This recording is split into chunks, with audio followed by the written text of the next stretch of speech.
from Likuyani constituency. They will have a moment to speak, but I want first of all to read the statement for this presser, and we'll open up for questions. So we have met here this morning as elected MPs, among the ones who have before us.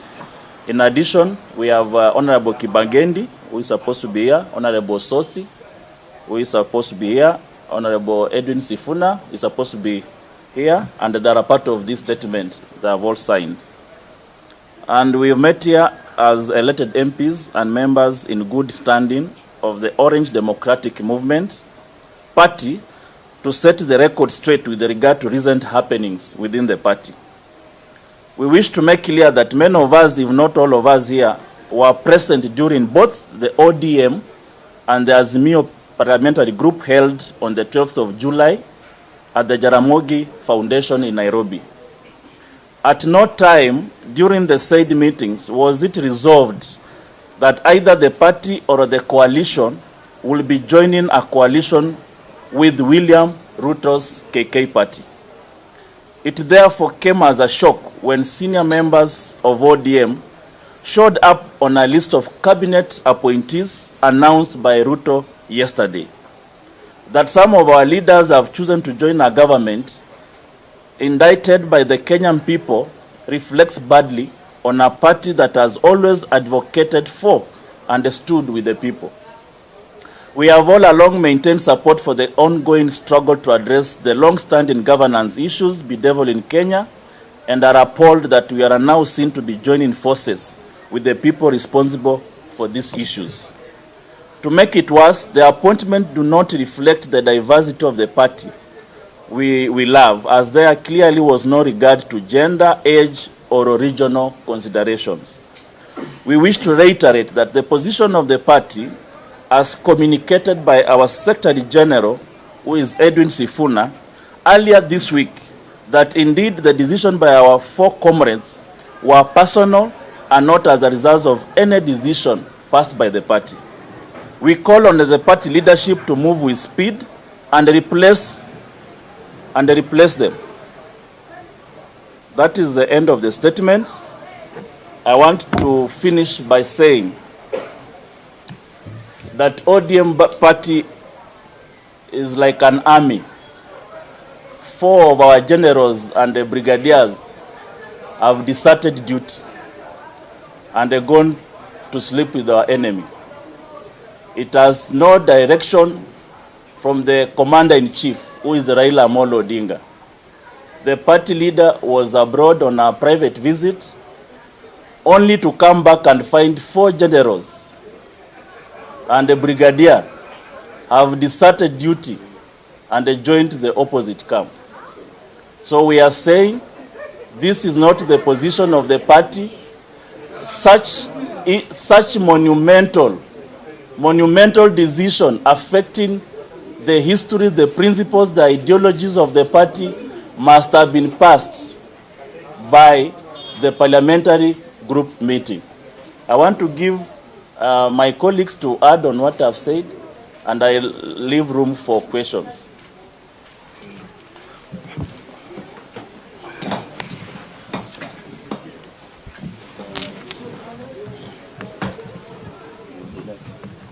As a party, as elected members of the party, we want to reiterate and want to be very clear that O.D.M is an organized party and has got very elaborate structures and elaborate decision-making process as enshrined in its constitution. O.D.M has always been people-centered, has always practiced social democracy, where everybody matters and where the welfare of the people of Kenya matters. O.D.M is O.D.M what it is because of those long-held values. Our colleagues who have left to join government have left, I want to reiterate again to repeat, on their own volition. The O.D.M party is not in a coalition government with the KK party. O.D.M will remain in parliament as the minority party and will continue to offer oversight the KK government and expose all the ills, all the corruption, so that we continue to build and enhance this constitution and enhance our integrity, accountability. We just hope our colleagues who have joined the government are not going to soil the good name of O.D.M, because we don't see much that's going to come out of this KK government. We do not know exactly what they are going to do. So as a party, we dissociate ourselves from them, let them go in their individual. If they want to go and serve KK government, if they know how to implement bottoms up, let it their business, but it's not any way connected to the O.D.M party. Thank you.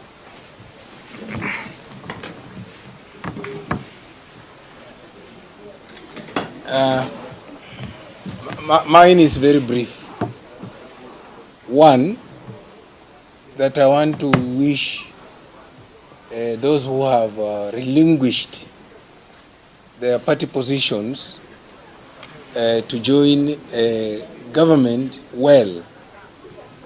And I want to declare here that I will be offering myself to replace one of the leaders who has left the party, so that we can continue with the ideals of this party. The public is wondering whether really it was the right time for us to abandon the cause. And we are telling the public we have not abandoned the cause. It is just generals who have downed tools, and other generals must be appointed to take over the war at the battlefront. Finally, I want to say this. O.D.M is a national party. We cannot reduce it to sharing seats tribally. It is very, very unfortunate. It is unfortunate that we lost over 50 young people in the last 1 month. It's unfortunate that we lost 75 people last year. And before we resolve the issues of their compensation, before we sit down to address the issues being addressed by Gen Z, we behave like vultures. It's totally unfortunate. And like my Honorable Ounda said, we dissociate ourselves from individual decisions of members of the party. Thank you. Honorable Mugabe. Yeah, question. Yes. Two things. The names submitted, the names and all that, they're coming for vetting and all that. What will be your individual positions when they come for vetting? And then the second question that Kenyans across are asking, and it's serious. Can the 4 individuals go on their own without the blessing of the party leader? Knowing the way O.D.M has been and all that, and the other political parties, can they go on their own without the blessing of the Can people believe that it was on their own and not without the blessings of the party leader? Who had talked of dialogue and who had... Yes, as much as there is a party leader, but O.D.M operates under certain structures. And one of the highest decision making is a parliamentary group that was called upon last week that comprises members of parliament and also members of the National Executive Council.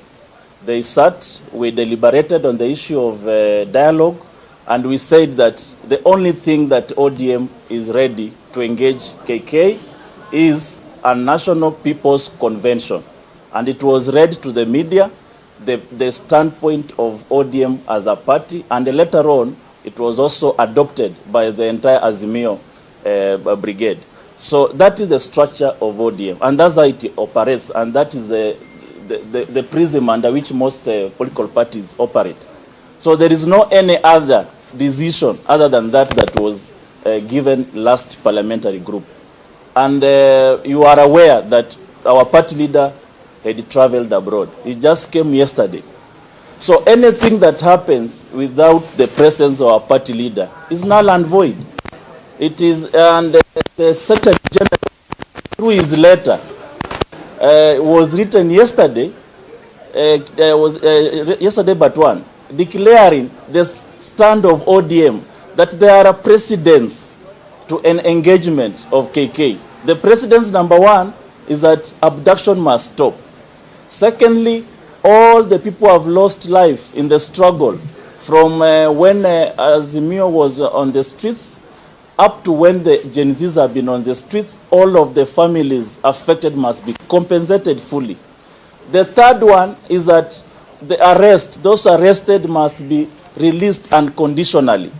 And the fourth is that we must cater for those who are hospitalized out of the brutalities of the police, and a number of police officers who have been mentioned either in through media and they have been spotted, they must be brought to book. Those are the conditionalities of having the People's Convention. None of those conditionalities have been met.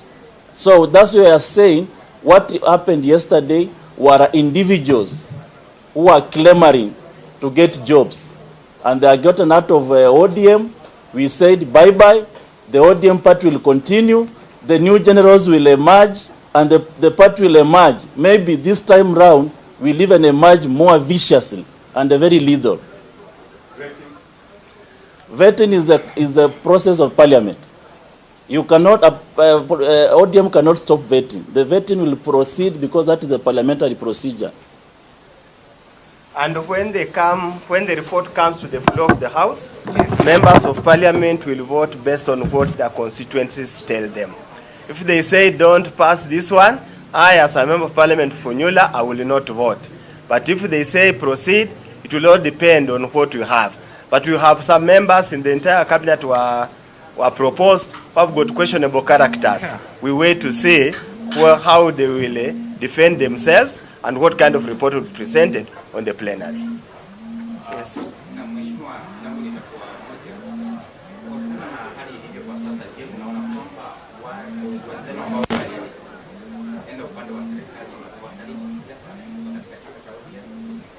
Chama cha O.D.M. hakijaungana na chama cha UDA ama KK kwa muungano wote. Kwa hivyo kwa wakati huu vile tunavyo wamesaliti chama. Hiyo ni kusema tu kweli, wamesaliti chama, wamesaliti wa Kenya, wamesaliti wale vijana ambao walikufa tangu mwaka jana. Ujuavyo ndugu yangu ni hivi. Katiba inamruhusu rais kuchagua mtu yoyote ambaye anafikiri anaweza msaidia kazi. Lakini katika demokrasia ya vyama vingi, ukitaka kumchukua mtu kutoka kwa chama kingine, inabidi rais awe na njia ya kuzungumza na uongozi wa chama kile. Katibu wa chama chetu, ambaye yeye ndio huweka nakala zote za mikutano wa NEC, mkutano wa CMT na mkutano wa parliamentary group iko pamoja na NEC, amekanusha katakata. Na ule mkutano sisi tunasema tulielewana kuwa hakutakuwa na njia ya sisi kuacha kazi yetu kama walio wachache katika bunge tuingie katika serikali. Kwa hivyo kuambatana na hayo, na kwamba yeye kama katibu ajuavyo hakuna mkutano ambao umeitwa wa vyama kuzungumza kwamba KK na chama chetu cha O.D.M tumekubaliana, tumeweka makataa kwamba tutakuwa na haya. Yes. From your statement, Raila Odinga was not aware.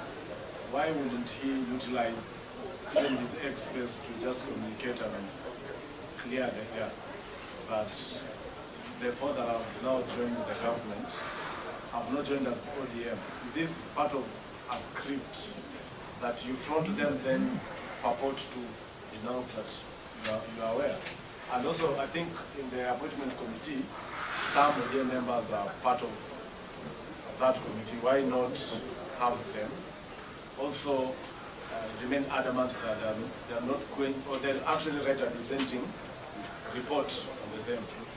Yes, of course, we've written a minority report before. Last cabinet, remember, those who followed the proceedings, People have combined them. I yes. just had one question. Yes. Because the word out there is that it's your party leader who fronted the name. Yes. Are you sure? Who is telling the truth? But there was a letter. I don't know why you people like rumors and managing your news. Everything has a process. There have been a parliamentary group meeting. We've never had any other parliamentary group meeting. And the position of the parliamentary group meeting was clear. The party leader was there. The letter written by Secretary General Edwin Sifuna just a few days ago has not been refuted by the same party leader. Are you implying that Raila Odinga was not aware of what has happened? But we are saying the same. A coalition government cannot be done in a convoluted manner. You know what a coalition government is. You cannot have a coalition government with a few people, patches here and there, joining the government. You must sit down, draw a coalition agreement. So if William Ruto decides to fire Oparanya, what will you do? If William Ruto decides to fire Joho, what will you do as a party? There must be an agreement that we are giving you, even this member becomes incompetent, shall be replaced by another member from the party. It cannot just be the way it was. This is a national coalition government. It's not a gathering of cattle dip, heads of cattle dip in villages. This is a national coalition government by a very senior to the biggest political parties and the coalitions coming together to form a government is such a serious national agenda that will see the party leader there. Where you saw William Ruto, you should have seen Gachagua, you should have seen Mudavadi, you should have seen Raila Odinga there. The absence of Raila Odinga tells you that it's not part and parcel of what was happening. That was pure shenanigans from the four generals. The question here is, where is Odinga's voice? Fine. Yes. We will come to that. First of all, let's get be very clear. Any coalition government, as Amis has said, must have some coalition document. And any coalition government must have a harmonized manifesto. Yeah. So which manifesto are we going to implement? Is it an O.D.M manifesto? Is it a Kenya Kwanza manifesto? Is it an Azimio manifesto? Secondly, O.D.M belongs to Azimio coalition. It has not repudiated its membership in Azimio coalition. Yes. So it cannot proceed to enter into another coalition before it repudiates this coalition. In any case, you say that, that Baba wrote a letter, forwarded the names, and none of you is showing us any letter. Yes. Any letter, where is it? You see, as we clearly say, we should avoid besmirching people's names. Baba did not write any letter. And if there's any letter that was rewritten, let whoever received the letter give us. In any case, there's nothing secret. Yes. Yeah, just something important. Can we take the questions? Just a minute, let me just clarify something. But when Baba went for handshake the other time, there were no even documents which were publicized. So what makes you think that this time there should be documents? Which handshake? But there was no coalition. There was no coalition. There was no coalition. Did you see anybody? No, just a minute. Let's not confuse things. Did you see Uhuru appointing anybody from O.D.M party to his government? He didn't. Maybe you can combine the questions. Yes. So that you answer. No, there's something I wanted to clarify here. You know, it is very, very unfortunate from a media house. You want to ask us, why is Raila not saying no? You have Raila's conduct. You know how Raila speaks. Yeah, it's very unfair. Yes, it's very unfair. We are speaking in our right as members of parliament, members of the party, members who attended the parliamentary group meeting. Okay? We are not speaking here as spokesman of Raila Amolo Odinga. So is it defending him? Is it possible? Silence is loud. Is it possible, Mheshimiwa, that there could be an agreement and you are not aware of that? No, that's An can you agreement, an tell agreement them? has to be ratified by the party structures. there was never such agreement presented in any party organs, be it at the NEC, be it at the management committee, be it at the parliamentary group committee meeting. There was never such any agreement. In any case, the precedent to that agreement would have been a harmonized manifesto, so that whatever we are going to implement, we are implementing a harmonized manifesto. Here, these are employees of William Ruto, whom we can keep and fire at will. They report to him, they will worship him, they will salute him, they will do everything to him. Implement his manifesto. Implement his manifesto, and they don't salute. which most Kenyans have said has failed. So I don't know what miracle our colleagues, and wish them well. Yes. We don't know what they will do. Yes.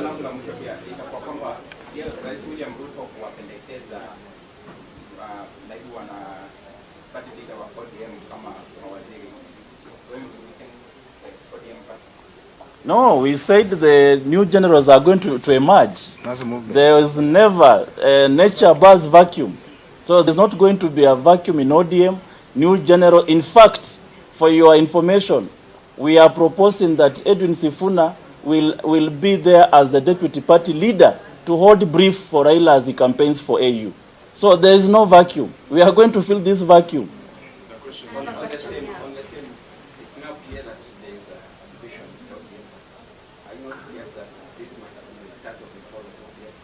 There is no fall. We are just saying there are vacuum. Vacuums are filled. Every party, when there is a position, other people feel it. You cannot serve in cabinet and be a deputy party leader. It is a law. So it has to be filled. So don't create a fall that is not there. It's not a fall. And for that matter, you know, politics, by its nature, is about interest. If people switch their interest from ODM to Kenya Kwanza, those of us who still believe in the mass movement of ODM, we take over. So with the development, how do you envision your role to oversight the government objectives moving forward and ODM? In addition, Yes. also, So, are you mounting pressure for Raila to also come out so that you can also know his stand? Okay. You can join also with this. Yes. So Kenyans are asking, especially the Gen Zs, they are telling you guys hawako wanafightia nyinyi. Exactly. So the question is, are you telling us that Baba was away and when he came he was surprised that kuna watu wamepatiwa nafasi? Eti Baba anaweza akajilia watoto wake waende bila waende wakalelewa na jirani bila yeye kujua? That's the question. Now, let's be very, very clear. And I want you to be very clear. ODM will remain ODM party. Will remain the minority party. ODM will remain the so-called, in the old system, the opposition party. ODM is not ceding its role at all to any other party. ODM will remain the minority party. And you can rest assured, we are going to oversight that the government robustly, whether our colleagues get appointed or not, we will continue even if they get appointed. When they do anything wrong, we will call them out as being what they are. So do not worry. On the issue of, and let us also be very clear, Baba speaks for himself and Baba will speak for himself. Just give him time. He is now back in the country. He will speak for himself and answer all the questions you are asking him to answer. Thank you. very good. Babu. Babu has arrived. Yeah? So you're asking where's Raila also? No, Raila is around. Raila is around. He's around. Do you want him to speak up? A statement in terms of He will speak. But the statement was made by Edwin Sifuna. He will. No, Baba himself will Edwin Sifuna is. We are not talking on behalf of Baba. We are talking on behalf of the party. Yes. Let's make it clear. Baba is an individual, and the party is also there. So the party spoke through SG. Yes. So SG cannot write a letter without Baba's blessings. He's the party leader. Okay. Babu. Ambaye atumwa na Baba. I don't want to speak for Baba bwana. Tumeshasoma so chapa tu.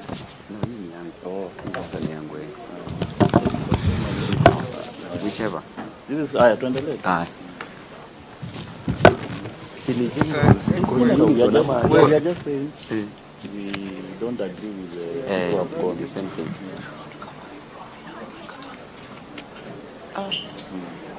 Citizen hujawapanga. Kwa nini? Anakataa bwana, naona nyumba yenyewe hao watu wameleta. Sawa. Hao watu wa Citizen na wamekataa. This one. So hii ni yako Ni sawa. This one is Zimbabwe, Hebu nitie huyo jamaa bwana. Si mimi ndio tutapigania hii nini mrudishwe huko. Sasa sisi tuko na interest. Sasa wakataa watu wakianza kukutana huko. Tuendelee. Acha sawa, 1 minute.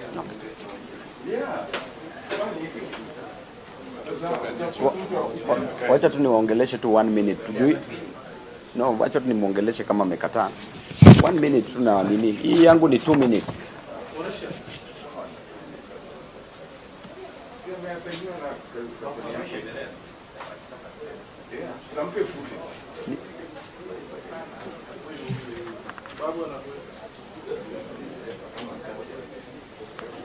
Na hii decision wali arrive hata aje kuwaleta huku bwana. Kwani what is wrong na watu? Hey.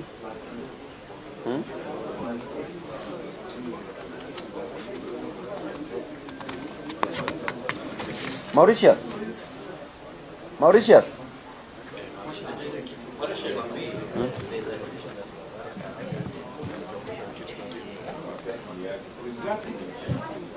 Oh, it makes sense.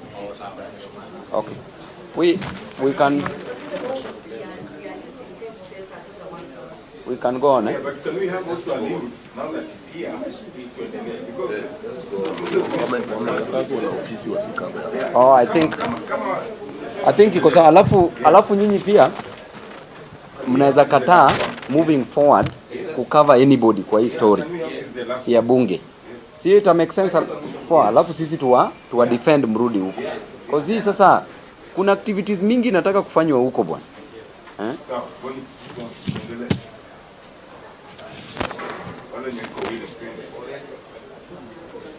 Tuko ready? Nani ako na pena nisaidie nayo 1 minute. Bwana, uko deep state? Uko. Napiga sahi na nini tu sahi. Hii yako hii ukarabati yako iko sawa? Bwana. Haya now. Thank you members of the press. Honorable Doctor. Yeah, they are true. See,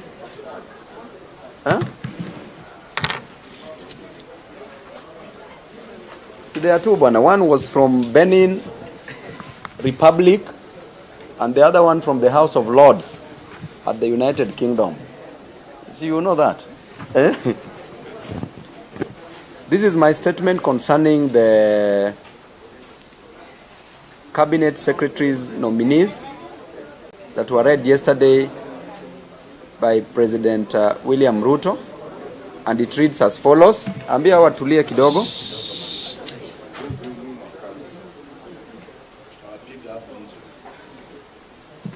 And it reads as follows. My fellow citizens,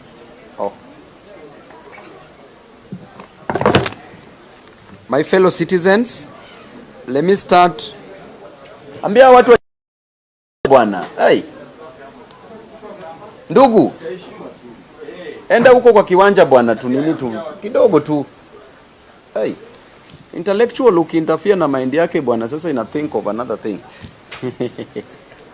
My fellow citizens, let me start by expressing my heartfelt condolences to the families that have lost their loved ones these last few weeks. I feel your pain and I know meaningful healing comes. To those nursing injuries from the brunt of Ruto's forces in hospital beds and at home, I wish you quick recovery. May God console you.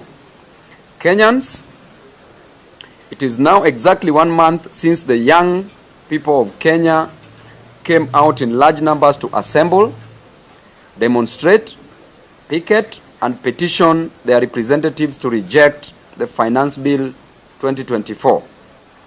the Gen Zs and millennials and Kenyans of goodwill, some young in body and some young at heart, stood together to say no to an oppressive tax regime. They also spoke. So I start again. Okay, ni paragraph moja tu.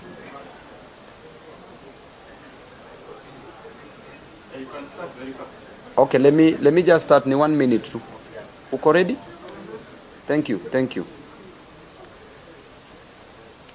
My fellow citizens, let me start by expressing my heartfelt condolences to the families that have lost their loved ones these last few weeks.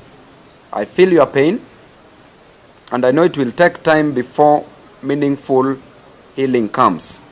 To those nursing injuries from the brunt of Ruto's forces, in hospital beds and at home, I wish you quick recovery. May God console you. Kenyans, it is now exactly 1 month since the young people of Kenya came out in large numbers to assemble, demonstrate, picket, and petition their representatives to reject the Finance Bill 2024. The Gen Zs and millennials and Kenyans of goodwill, some young in body and some young at heart, stood together to say no to an oppressive tax regime. They also spoke unequivocally that they want a reformed government. Young people in Kenya are concerned about 1. Poor agriculture production, which threatens our food adequacy, safety, and security. 2. Parents, teachers, and learners alike are all confused by the CBC syllabus and transition.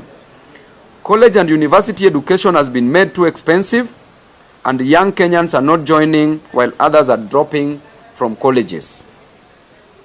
3.